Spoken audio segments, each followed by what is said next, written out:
This is the shore on 88.4 and the waves keep crushing in.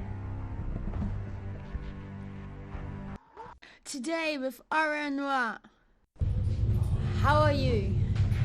I think we are on about 8 out of 10. So pretty good, I think. That's very good. Is that your first festival from Norway? No, it's our third time here at Partisan. And this year we did Wacken last weekend. And what other festivals have we done? Live Evil in Berlin. And yes, and one in Ukraine. Wonderland in Ukraine. Fantastic, fantastic. I'm being very sarcastic, it was not fantastic.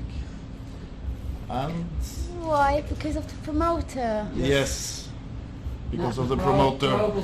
We hate him. What's his name? No, I'm sorry, it's just public radio. What's your last album called? Out to Die is our last album. And you're making, how do you define, very new in the metal business, so my listeners, how do you define you're making black metal, or? I think we could say that we play black metal perhaps, as like but very old school and very thrash metal influenced, with the influences from the 80s, you know, with the Celtic Frost. So, did you get into black metal through your peers, or is it really that I don't know, that you grew up and then that you got really angry about the church, or you were just a musician and you thought the music was lovely? Didn't have any other people around that were into this kind of music, so I sort of discovered it through watching shows like Monsters of Rock on Sky Channel and stuff like that in the 80s. And actually I discovered Motorhead for the first time on Swedish television in very early 80s. They had these promotional videos for Ace of Spades and stuff like that. Overkill, they had some sort of, I think it was Overkill, that was the first Motorhead song I heard. And that struck such a chord with me that I was sort of longing for that kind of barbaric rock and roll, you know. So yeah, it's a life story, so I can't really... No. So, your influence for your latest record, what did influence you? Latest record, I think we were influenced by ourselves, probably most of all, and we were working on it together and just trying to come up with good songs, and we did that over a period of a very long time. So we're a very slow band, so we release an album every 5 years or something like that. So it's it's tough to be Tough to be a musician in Norway? No, it's tough to be no, it's not tough. It's the opposite of tough, actually. We like to have it very chilled out and relaxing, so we just make music when we feel like it, and we take it from there. You know? Sometimes it takes a very long time, other times it also takes a very long time, so it always takes a very long time. I was very... you're making... you're the singer? No. Actually, we're two singers in the band, and this is a very complicated story, but to make a long story very short, these days there's only one singer live, but that's going to change probably. On the albums we sing, Apollyon does the vocals and I do vocals. Well, Well, I'm not. I'm more of a slacker kind of guy, more than anything else. So, of course, it's interesting, but it's also. I think it's wrong for me, at least. It's very wrong to live by someone else's rules. But it's like it's funny And to whatever those rules are, if they're sort of ideological or satanic or religious or whatever, in any way, I don't think it's right. It's not right for me to live by anyone's rules. So it's just, of course, it's interesting with Nietzsche, but and all that stuff. But it doesn't really apply to me, and I don't take it in like anything that I should be inspired by or live by or anything. I think life is much more abstract than that. Are you interested in astrophysics? No, not really. How do you entertain yourself when you're? masturbation. Did you get a blowjob while you're here? The other band told me that they're on Tinder. I juggle Tinder. You juggle? Yeah, I got a blowjob. I blow and juggle.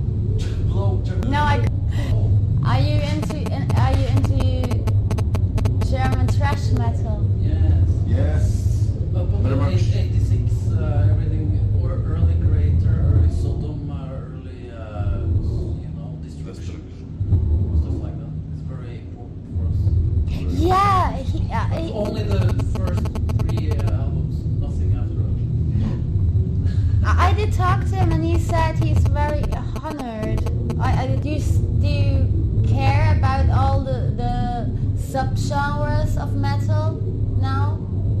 The doom Yeah, and I love, but we are interested, at least for myself.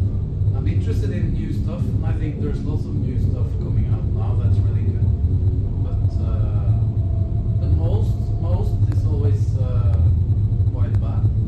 But there are always exceptions, so I'm interested. But not all genres. Maybe I don't know. There are these slam metal.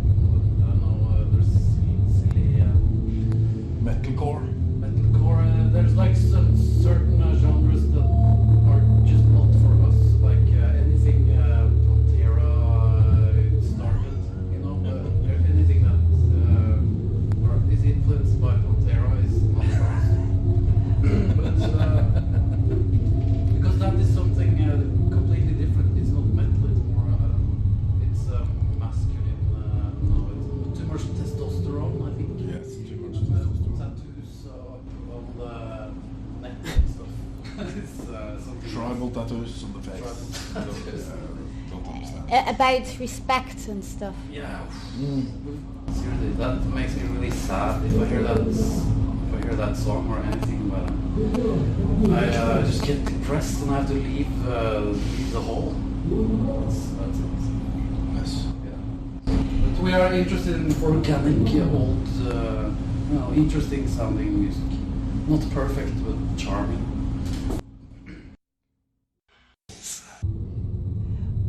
But so you're not into so it's about you're not sad or something about like the new upcoming that there's no. I went last year to Sweden Rock and there were just real men, like all the men playing on stage. There was nobody under 50 years old. Yeah, that's normal for Sweden. I think there are younger bands playing there now. Before it was always really old bands. But I've only been there one time, the Sweden Rock. Some of the old bands are still good, but most are not that good.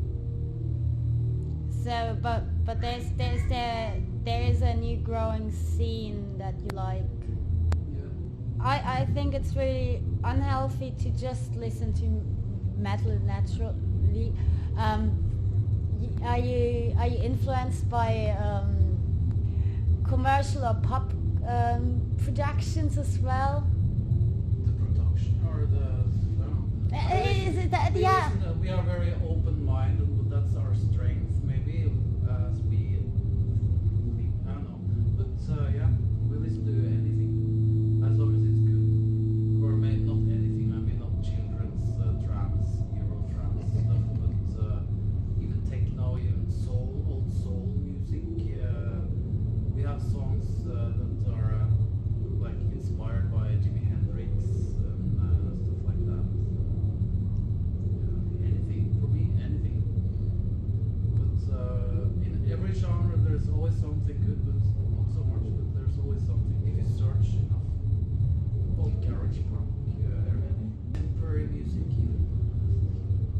Yeah, you're into contemporary music. Is there anything with a sort of spark in it, you know, and if it shines through that something is made to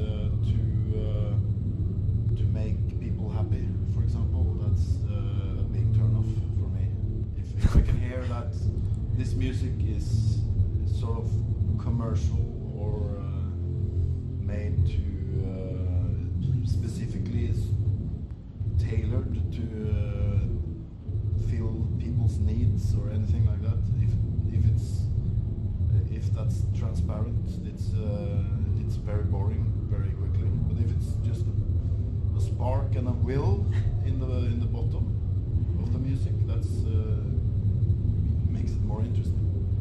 Is that how many percent is that the attitude, or is that do you hear that in the production because it's overheard? How many like Attitude is very important, but sometimes even the attitude doesn't shine through because the production is, you know, in the music world. Do you have this copy paste possibility? You play one part of the song perfectly, and you copy it and paste it throughout the song, just to have everything perfect. You know, so we basically don't like perfection. Perfection is very boring. I want to hear if the drummer hits the drums really hard. I want to hear it. I don't want to have the same drum because that is the perfect hit of the drum. I don't want the production to be perfect. It's very bad. So Very bad. or very boring, uninteresting. I want to hear It's also the- very boring when things are exactly the same tempo all the time. You